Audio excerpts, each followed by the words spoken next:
अण्णा तुम्ही पुण्यातल्या नेत्याचं नाव घेत नाहीये, मी पुण्यातल्या नेत्याचं नाव घेत नाहीये, आम्ही नाव घेतो. रवींद्र धंगेकरांनी ट्विट केलं, जे स्लोगन तुम्ही निवडणुकीत वापरलं होतं ना की काय म्हणतात धंगेकर, त्याचं आम्ही वाचलं, मला ते कुठून ना कुठून आलं.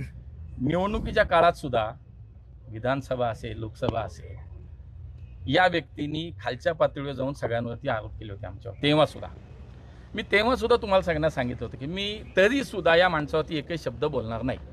आजही मी एकही शब्द या व्यक्तीवरती बोलणार नाही. काय वैफल्यग्रस्त आहे, सगळीकडनं नाकारलं गेलेलं आहे आणि मग आता करायचं काय म्हणून रोज काहीतरी नवीन उद्योग सुरू झाले आहेत, याच्यावर टीका करत आहेत. आणि मला असं वाटतं त्याच्यावर अधिक काय बोलायचं असेल तर आमचे पुष्कर तुळजापूरकर बोलतील.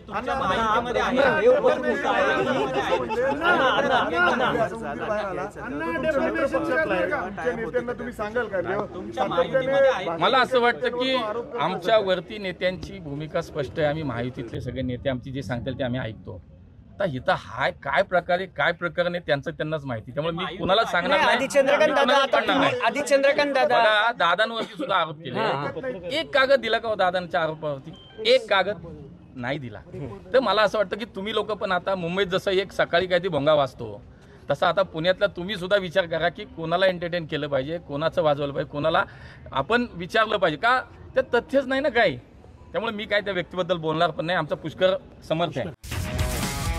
तुमची car, electric panel, data server आगीपासून सुरक्षित आहे का? नाही? मग आजच बसवा F Protect temperature activated fire suppression device. यामध्ये आहे eco friendly non toxic pressurised liquid, जे आग लागल्यास क्षणार्धात ऍक्टिव्हेट होऊन आगीवरती मिळवते नियंत्रण. बसवण्यास अतिशय सोपे आणि सुटसुटीत टेकालिपचे एक दर्जेदार उत्पादन एफ प्रोटेक्ट.